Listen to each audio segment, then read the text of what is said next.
much to Gary Neville. Look, he's clearly and is very heavily emotionally invested in what happens at Manchester United. Is it getting more and more difficult, do you think, to defend Ten Hag's position, Jamie? Yeah, I'd have to say so. I've been doing this job a long time and I've watched a lot of performances where managers subsequently lose their jobs. And that's the sort of performance, I'm seeing performances at the moment that are the sort of performances that gets managers sacked too often. And I feel I do feel slightly sorry for the manager. I said before, I do feel like he's out of his depth. He looks a little bit lost. And for that reason, what I mean by that is, at the start of the year, when your club are actively looking for another manager to come in and take your place, I think you are in a massively untenable position. You are naked in that dressing room as soon as you get that contract again, because the players know that you're not really the man. And I think if the Glazers would have done that, I think they'd have got absolutely hammered. But because we think of Ineos as being really good operators, super smart, that felt like a decision that wasn't a football decision. You cannot keep the manager after looking for other managers. It just beggars belief for me. You've made his position so difficult. And when I see the team right now, they're playing like that. They're playing like they're lost. I don't see anyone really taking the game by the scruff of the neck. The players that he's brought in don't look right. They are playing with no confidence. They are looking like a team. You can talk about the press all you like. But this club, more than probably any, has a DNA of attacking. Ashley will know it better than I will. They attack, they get after teams. When they're winning, they stamp on their throat and make sure they go 2-3-0 up. And that isn't a lot to do with the press or just not being quite on it. I see too many players looking like... And Gary's right, it's not like you don't care, but it's not like just not putting that extra effort in. Because this club is not built like that. They want to see the players having a go. And I just feel right now, I just don't see how he can keep his job with these performances. I just feel like he looks completely lost. I don't know how he can turn it around. The money that he spent is too much to turn around and say, well, it's OK, let's give him time. I think he's already had enough time. And I know they won 2 trophies last year with a lot of luck, and I will give it. And against United, against Manchester City, they were fantastic in the FA Cup. But I just don't see how he's the man to take it forward. The only problem is, I don't know who is. It's such a difficult job right now. And there have been performances, like you say, particularly the one against Manchester City in the Cup final, where you can see what this group of players are capable of. Do you think it makes life more difficult for them, the fact that there has been uncertainty around the manager, the fact that maybe there is a feeling from the owners that he might not be the best person for the job, but he's the best person for right now, that this feels from the outside like it's a temporary solution?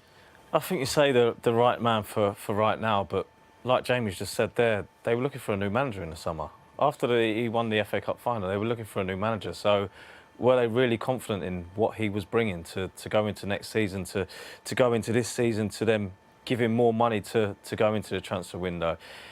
Like you say, Erik ten Hag's got no excuses anymore. He's gone into the market and he's brought the players in that he wanted, and it's just not good enough. And I think you look like you say about what the fans expect here and what is expected of the club. You want to be on the front foot. You want to be attacking. You want to get the fans on side. You want to work hard.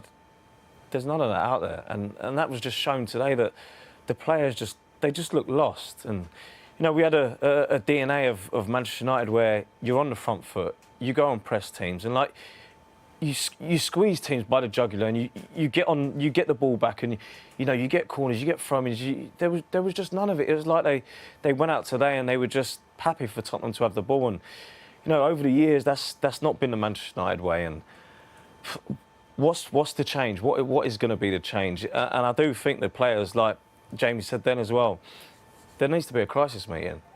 Them players in that dressing room need to have a look at themselves and, you know, have a meeting together without any staff there, just with the players, and work out where it's going wrong, what's actually happening, what they need to do. And it's getting back to basics, because right now the basics are not being done. And you know, we said then that you know, Ten Hag come out and said that they had big chances. Well, if you look at the stats on the screen there was 9 big chances for Tottenham.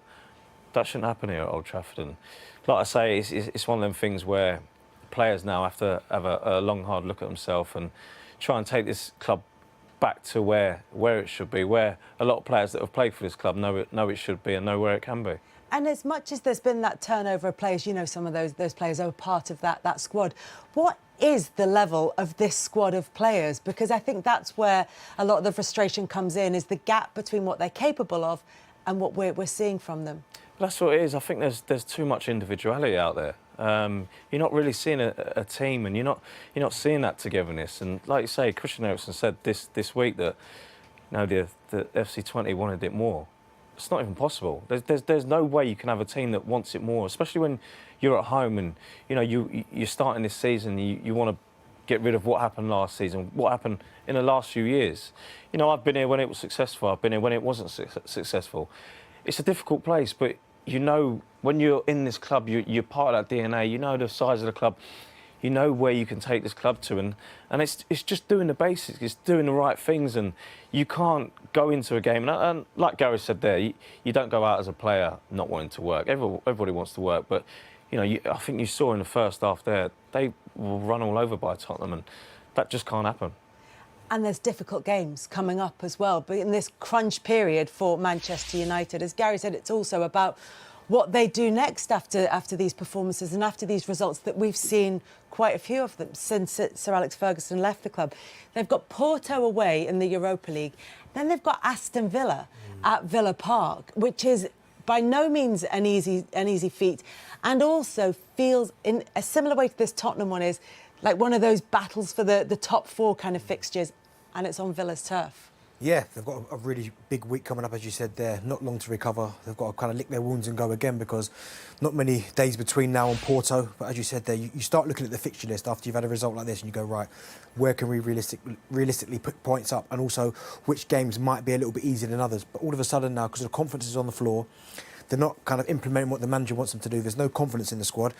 Every game now seems more and more difficult. You get to Brentford, they're flying. They can cause you problems the way that they play. It's going to be difficult for him, and you heard Ten Hag a lot last season speak about it. At the end of the season, the injuries were a concern. That's why we didn't see the best of this Manchester United side, because they had so many injuries. When all these players are back, at that stage, that was a valid reason, a valid contributing factor. It was, and then I think it's only Luke Shaw that's out now. But we're not seeing the signs of that. He spoke about next season will be a lot better because all the players are back. He's invested in the transfer market.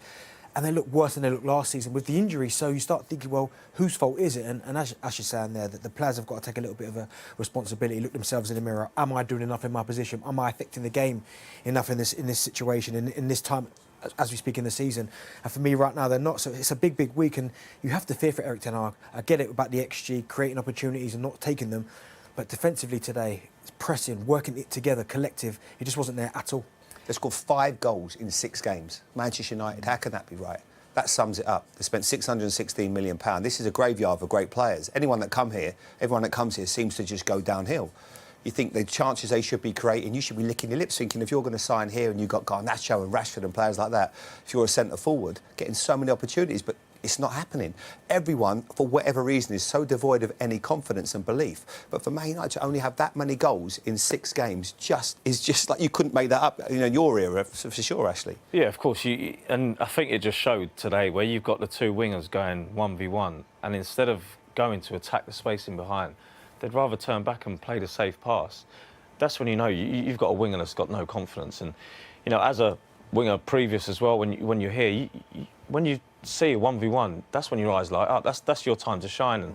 And when players are not doing that and turning it down and wanting to go backwards, it's not the way to be doing it. So it's one of the things that, like I said, that they're going to have a meeting between themselves and work out what's going wrong.